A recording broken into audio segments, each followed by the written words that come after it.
Buenas gente de YouTube, bienvenidos a un nuevo video. Esta es una historia que involucra 4 personas, un rito satánico y una persona mutilada y muerta. Hablamos nada más y nada menos que de la historia de Krista Pike. Tiene el récord de ser la mujer más joven condenada a muerte en los Estados Unidos. Todo ello por un crimen horripilante que cometió, nada más y nada menos que por celos. Krista Gale Pike nació el 10 de marzo de 1976 de sus padres que no solo no deseaban tener hijos, sino que ni siquiera vivían juntos. Su infancia e inicio de su adolescencia fueron muy difíciles. Fue criada mayormente por su abuela, quien era alcohólica, y murió en 1988. Para entonces, Krista ya tenía 12 años. Comenzó a deambular entre las viviendas de su madre, Kalisa Hansen, que era enfermera, y de su padre, Glenn Pike. Ambos carecían de recursos tanto económicos como afectivos, y por esa razón la niña resultó tener una crianza muy inadecuada, y básicamente se convirtió en una persona inmanejable. Su madre trató de acercarse a la hija y de generar algún vínculo con ella, utilizando incluso el método de fumar marihuana junto al adolescente.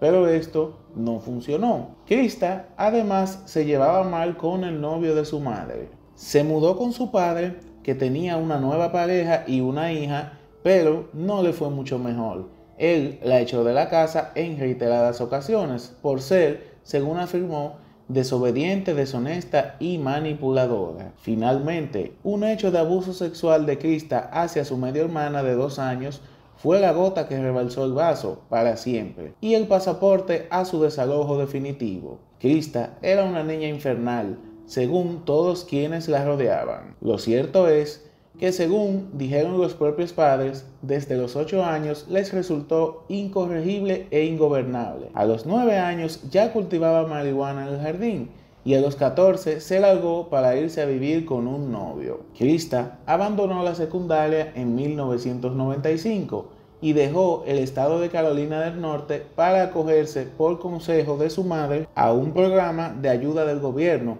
que buscaba ayudar a jóvenes carenciados para formarlos en alguna actividad y fomentarles así una vocación. Se anotó para estudiar programación de computadora en Knoxville, Tennessee.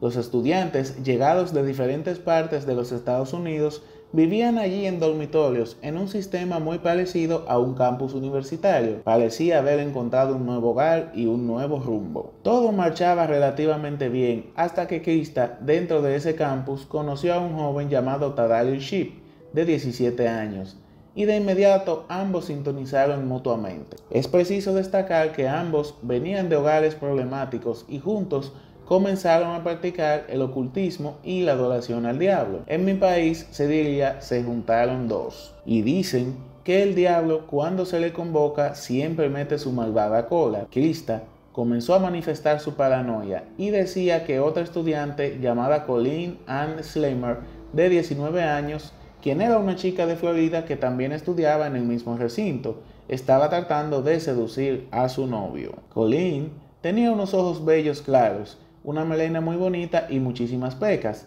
Los celos salieron a flote al instante por cada pedacito de Krista. Las peleas comenzaron a aparecer, y aunque Colleen negaba las imputaciones, Krista se enojaba cada vez más. Un día, en medio de un ataque de rabia y celos, le exigió al novio: a esa pequeña promiscua le tenemos que enseñar una lección. La oscuridad de Krista estaba emergiendo, y sus deseos de venganza también. Con su novia y su amiga, Shadola Peterson, de 18 años, prepararon un plan para llevar engañada a Colleen hacia un bosque desolado. Eligieron una zona cercana a la Universidad de Tennessee. Era un área boscosa donde había un molino abandonado. Allí nadie podría escucharla gritar. Los 3 amigos y compañeros de estudios estuvieron de acuerdo con atacar a Colleen Slammer y ofrecerla como un sacrificio humano a Satán. Como dato interesante, debemos resaltar que el jueves 12 de enero de 1995, Krista le dijo a un compañero de estudios, Kim Lawyer, que ese día estaba con ganas de matar. El joven no le dio mayor importancia a ese comentario, ya que era algo que ella decía con frecuencia. Esa noche, Krista invitó a Colleen a fumar marihuana, como una especie de ofrenda de paz entre ellas. Además, con ellos irían Tadalil y Shadola, así que Colleen confió. No tenía idea de la peligrosidad que representaban para su integridad sus compañeros de estudio. Antes de iniciar la caminata rumbo al bosque y al molino, Krista tomó un pequeño cuchillo de carnicero y lo escondió en su ropa. Krista, Colleen, Shadola y Tadalil salieron de los dormitorios y se dirigieron hacia el molino por un largo y oscuro sendero. King Loylor los vio salir a las 8 en punto de la noche, pero este ya había olvidado aquella conversación de la mañana con Krista, pero pronto la recordaría. Una vez que los cuatro llegaron a la zona que querían los agresores, en medio de la oscuridad y en absoluto silencio, Krista se puso en modo agresivo. Comenzó a instigar a una Colleen que se mostraba sorprendida por lo que le imputaban. La acusaban de querer tener relaciones con su novio. Y cuanto más negaba Colleen las imputaciones, más iracunda se mostraba Krista. Colleen llegó a preguntarles: ¿por qué me hacen esto? La respuesta de Krista fue un empujón al piso y un rodillazo en la cara. Acto seguido, la obligó a quitarse la ropa. Luego empuñó el cuchillo que llevaba escondido y se lo clavó en el estómago. En algún momento de la desigual pelea, Colleen estuvo a punto de poder huir, pero Tadalil intervino y saltó sobre la víctima y comenzó a tajearla en el pecho, inhabilitándola. Mientras Colleen imploraba que se detuvieran, su último intento fue decirles que si la dejaban ir, no contaría nada de lo ocurrido y se marcharía directo hacia Florida, sin pasar por su cuarto a buscar sus cosas. Sus ruegos cayeron en oídos sordos, o mejor dicho, en oídos llenos de ruidos infernales. Krista dejó salir su odio y también su cuchillo. Entre todos, torturaron a Colleen Schlemmer durante unos 40 minutos. Colleen no paraba de suplicar. Con la finalidad de que se callara, Krista le siguió pateando la cabeza. La apuñalearon e hirieron cientos de veces hasta que se cansaron. Luego la posicionaron boca arriba y le grabaron con un cuchillo en el pecho y en la frente unos pentagramas que ellos consideraban la marca del diablo. Pero la víctima seguía viva e intentaba sentarse aún con su garganta cortada. Krista se hartó. Agarró un pedazo de concreto que había en el terreno y la golpeó con él una y otra vez, de forma implacable, en la cabeza. Fue un acto de violencia e ira. Cuando le pareció que Colleen ya estaba muerta, Krista fue un paso más allá. Decidió extraer un pedazo del cráneo roto a pedradas, sacó con sus propias manos un trozo de hueso tibio y lo guardó como souvenir sangriento en el bolsillo de su abrigo. Kim Loylor nuevamente los vio volver. Habían pasado 2 horas y ahora eran un trío. No pensó nada en ese momento. A las 11 de la noche, Krista fue a verlo a su dormitorio. Le contó a Kim del crimen y le dio detalles horripilantes. Para convencerlo de que decía la verdad, le mostró su trofeo, el hueso de la cabeza de Colleen. Le reveló, además, cómo había obligado a su víctima a quitarse la ropa, cómo había golpeado con una piedra, cómo le había cortado la garganta y cómo le habían grabado unos símbolos. Desmenuzaba todos estos detalles mientras danzaba en círculos por la habitación y sonreía y cantaba. Kim guardó silencio ante el espectáculo de locura que no podía creer. A la mañana siguiente, Krista eligió a otro estudiante, Stephanie Wilson, para hacerle el mismo relato. Quería jactarse, estaba orgullosa de lo que hizo y le dijo: ¿ves estas manchas en mis zapatos? No son de barro, son de sangre. Y acto seguido sacó otra vez el hueso de su bolsillo. Esta estudiante también guardó silencio, quizá le temían en exceso, o quizá no creyeron que esa joven pudiera hacer algo tan espeluznante. Durante el desayuno, en el comedor, Kim le volvió a preguntar a Krista por el hueso y qué había hecho con él. Ella le respondió: sí, lo tengo y estoy desayunando con ese hueso en mi bolsillo. La policía llegó esa mañana, alertada por un empleado que había encontrado lo que creía eran restos de un animal, porque Colleen estaba tan desfigurada que ni siquiera parecía un ser humano. No pudieron reconocer su cara debido a las numerosas heridas que tenía. Estaba desnuda desde la cintura hacia arriba. Mientras eso ocurría en el molino, Krista seguía mostrando a los escépticos sobre su crimen ese hueso enrojecido que llevaba en su mano triunfante y que hoy se encuentra guardado como evidencia dentro de una caja sellada por la policía. En 36 horas, los 3 jóvenes asesinos fueron arrestados.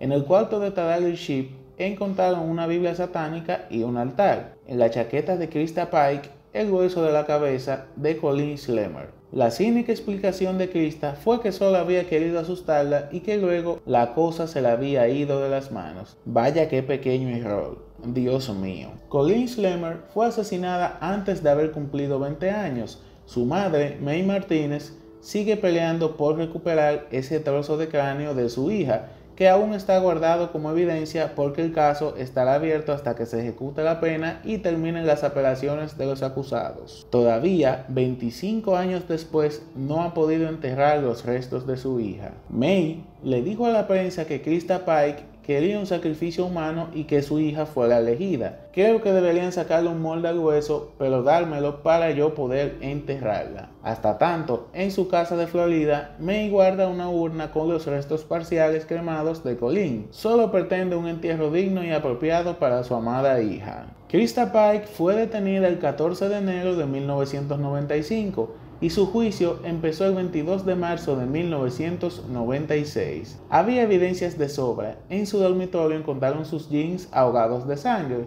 y su confesión fue completa y con detalles. Incluso condujo a la policía a donde había tirado los documentos y los guantes de Colleen y fue muy específica en todos los detalles de aquella noche diabólica. El patólogo aseguró que Colleen había sido torturada. La mayoría de las heridas se habían hecho mientras el corazón aún bombeaba sangre. Los abogados defensores intentaron acusar a la madre de Krista de ser alcohólica desde el momento del embarazo para buscar algún culpable en la conducta vil de la acusada y así alivianar su castigo, pero la misma madre lo negó tajantemente. Fue durante el proceso judicial que se supo que el padre de Krista había firmado los papeles para darle en adopción cuando ella ya era una adolescente. El psiquiatra William Kenner, que trabajó con ella y estudió su comportamiento, sostuvo que sufría de bipolaridad y otros desórdenes de conducta. Otros peritos del área sostuvieron que había daño cerebral, que tenía una personalidad borderline y que en el momento del ataque no había tenido control de sus impulsos ni razonamientos morales. La acusada lloró varias veces durante el proceso y gritó bastante al momento de escuchar su sentencia, pero el jurado aún así no se conmovió. Los hechos relatados y comprobados eran de una naturaleza tan maligna que no había lugar para intentar comprender las razones que los desencadenaron. El jurado deliberó solo 2 horas y media para considerarla culpable y condenarla a la silla eléctrica. Krista Pike iba a sentar un precedente histórico en la justicia estadounidense, ser la primera mujer tan joven en recibir una dura condena como esta. Fue encontrada culpable de todos los cargos y el 30 de marzo de 1996 sentenciada a la pena de muerte por electrocución en la silla eléctrica. Para Tadalia Shipp, la sentencia fue cadena perpetua, con la posibilidad de la libertad condicional en 2031. Quizá se haya tenido en cuenta que al momento del crimen tenía 17 años. Shadora Peterson fue condenada a probatoria por no haber sido directamente responsable de los hechos. Desde entonces, Krista Pike vive en su caja de concreto, una celda de 3 por 3 metros y medio en prisión de máxima seguridad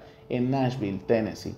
Ha intentado apelar su sentencia varias veces, pero siempre le fue denegada su petición. Su conducta deja mucho que desear. El 24 de agosto del 2001, junto con otra reclusa, quiso estrangular con un cordón de zapatos a su compañera Patricia Jones.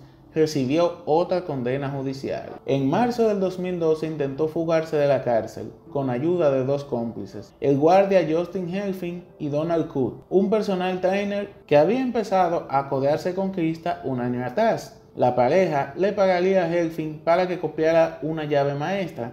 El acuerdo se frustró por filtraciones y el escape fue desbaratado. Los 2 hombres fueron arrestados por conspiración para la huida de la condenada. Helfing, el guardia, cooperó con las autoridades y zafó de la cárcel. No fue el caso de Coote, que fue condenado a 7 años de prisión. Queda claro que Krista no se resigna a que el espíritu de Colleen, esa joven que tanto odiaba, la mantenga detrás de los barrotes. Krista Pike hoy en día ya no es una joven, es una mujer de 44 años que sigue esperando su turno para la silla eléctrica que podría no llegar nunca y sigue siendo tan abominable como siempre fue.